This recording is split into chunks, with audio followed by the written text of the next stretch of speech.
ஒரு ரகசியம். அது உங்கள் கையில் இருக்கும் வரை நீங்கள் ராஜா.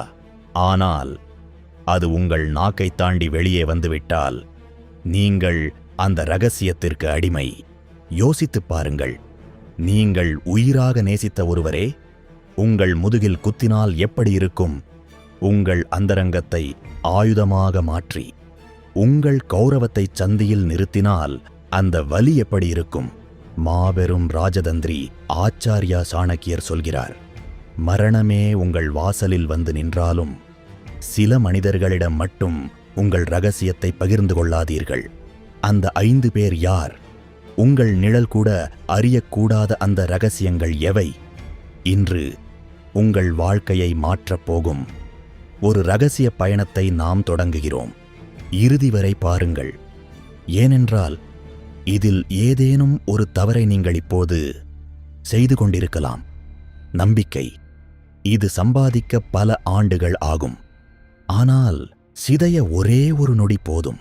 நாம் ஏன் மற்றவர்களிடம் ரகசியத்தைச் சொல்கிறோம்?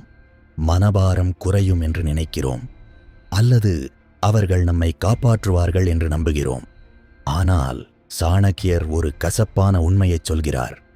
உன் ரகசியத்தை உன்னாலேயே பாதுகாக்க முடியவில்லை என்றால் இன்னொருவர் பாதுகாப்பார் என்று எப்படி எதிர்பார்க்கிறாய்?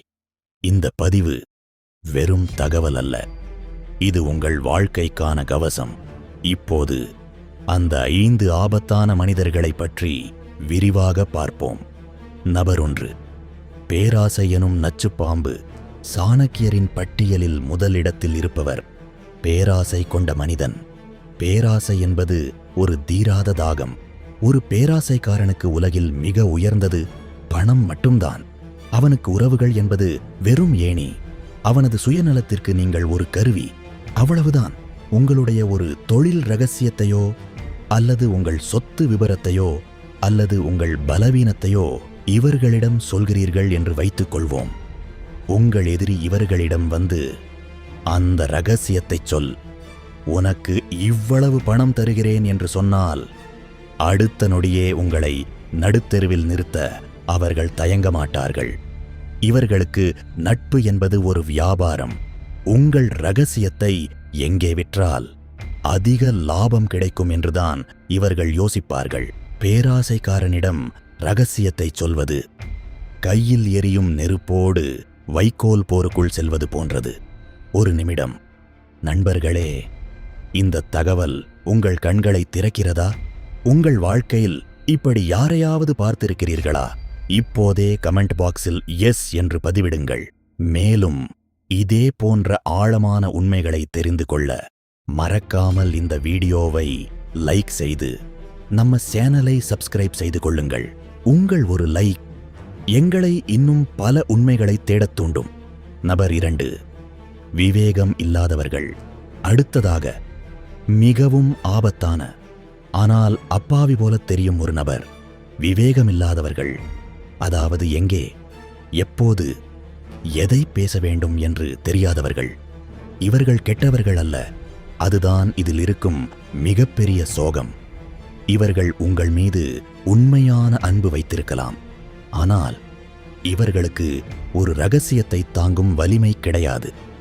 சாணக்கியர் சொல்கிறார், சிறிய பாத்திரத்தில் அதிக நீரை ஊற்றினால் அது எப்படி வழிந்து விடுமோ, அதேபோல சிறிய புத்தியுடையவர்களிடம் பெரிய ரகசியத்தை சொன்னால் அது தானாக வெளியேறிவிடும்.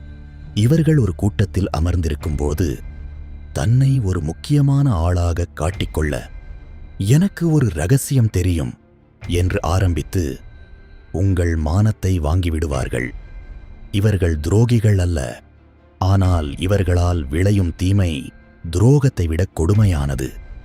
ஓட்டை பானையில் தண்ணீரை நிரப்பாதீர்கள். விவேகமில்லாதவனிடம் ரகசியத்தை பகிராதீர்கள்.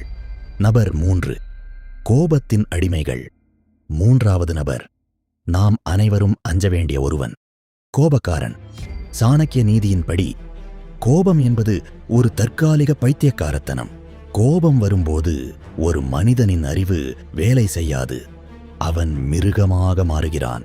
இன்று உங்களுடன் சிரித்து பழகும் ஒருவர் நாளை ஒரு சின்ன காரணத்திற்காக உங்கள் மீது கோபம் கொண்டால் என்ன நடக்கும்?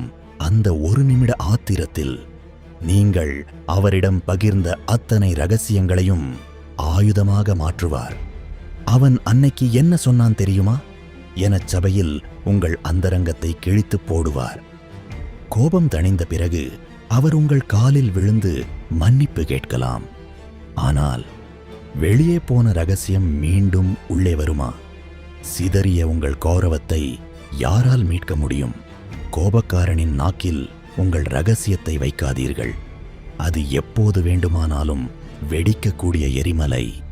நபர் 4, ஒழுக்கமற்றவர்கள். 4ஆவதாக சாணக்கியர் எச்சரிப்பது சுய கட்டுப்பாடு இல்லாத ஒழுக்கமற்றவர்களை. தன் மனதையே கட்டுப்படுத்தத் தெரியாத ஒருவன் எப்படி உங்கள் ரகசியத்தை கட்டுப்படுத்துவான்? தவறான பழக்கங்களுக்கு அடிமையானவர்கள் அல்லது நாணயம் இல்லாதவர்கள் எப்போதும் ஒரு பலவீனமான நிலையில் இருப்பார்கள். தன்னுடைய ஒரு சிறிய தேவைக்காகவோ அல்லது ஒரு நிமிட இன்பத்திற்காகவோ உங்கள் ரகசியத்தை மற்றவர்களிடம் விலை பேசுவார்கள். ஒரு ஒழுக்கமற்ற மனிதனுக்கு வாக்கு என்பதில் மதிப்பு இருக்காது. அவனுக்கு தேவையெல்லாம் அவனது சுயநலம் மட்டும்தான். இவர்களிடம் உங்கள் இதயத்தை திறக்காதீர்கள். அவர்கள் அதை மிதித்துவிட்டு சென்று விடுவார்கள். நபர் 5, எதிரியின் நண்பன். கடைசியாக மிக மிக நுணுக்கமான ஒரு எச்சரிக்கை. உங்கள் எதிரிக்கு நண்பனாக இருப்பவர். சாணக்கியர் சொல்கிறார், எதிரியின் நண்பன் ஒருபோதும் உங்கள் நண்பனாக முடியாது. அவர்கள் உங்களிடம் மிக நெருக்கமாக பழகலாம், உங்களுக்கு உதவுவது போல நடிக்கலாம். ஆனால் ஒரு கட்டத்தில் தன் நண்பனுக்காக உங்கள் ரகசியத்தை பகிர வேண்டிய கட்டாயம் அவர்களுக்கு வரும். நண்பனின் நண்பன் நண்பன், ஆனால் எதிரியின் நண்பன் எப்போதும் எதிரிதான். இது ராஜதந்திரத்தின் அடிப்படை விதி. உங்கள் பலவீனம் உங்கள் எதிரிக்கு தெரிந்தால் நீங்கள் போர்க்களத்திற்கு செல்லும் முன்பே தோற்றுவிட்டீர்கள் என்று அர்த்தம். எச்சரிக்கையாக இருங்கள். உணர்ச்சிகரமான முடிவு. நண்பர்களே, இந்த உலகத்தில் யாரும் யாருக்கும் நிரந்தரம் அல்ல. இன்று உங்கள் நண்பனாக இருப்பவர் நாளை எதிரியாகலாம். இன்று எதிரியாக இருப்பவர் நாளை நண்பனாகலாம். ஆனால் நீங்கள் சொன்ன ரகசியம் மட்டும் எப்போதும் மாறாது. சாணக்கியர் சொன்ன இந்த உண்மைகள் உங்கள் வாழ்க்கையை ஒரு கவசமாக பாதுகாக்கட்டும். மௌனம் என்பது உங்கள் மிகப்பெரிய வலிமை. உங்கள் ரகசியத்தை உங்கள் மௌனத்திற்குள் புதைத்து வையுங்கள். அப்போதுதான் நீங்கள் ஒரு வெல்ல முடியாத கோட்டையாக இருக்க முடியும். இந்த வீடியோ உங்கள் வாழ்வில் ஒரு சிறிய மாற்றத்தையாவது ஏற்படுத்தும் என்று நான் நம்புகிறேன். இந்த 5 பேரில் நீங்கள் யாரை அதிகம் பார்த்திருக்கிறீர்கள்? மறக்காமல் உங்கள் அனுபவத்தை கமெண்ட் செய்யுங்கள். உங்கள் கருத்து மற்றவர்களுக்கும் ஒரு பாடமாக அமையட்டும். இந்த தகவல் பயனுள்ளதாக இருந்தால் உங்கள் அன்புக்குரியவர்களுக்கு இதை ஷேர் செய்யுங்கள். மேலும் இது போன்ற ஆழமான தேடல்களுக்கு நம்ம சேனலுக்கு சப்ஸ்கிரைப் செய்து ஆதரவு தாருங்கள். மரணமே வந்தாலும் உங்கள் ரகசியத்தை நீங்களே காத்துக்கொள்ளுங்கள். நன்றி. மீண்டும் ஒரு வலிமையான பதிவில் சந்திப்போம்.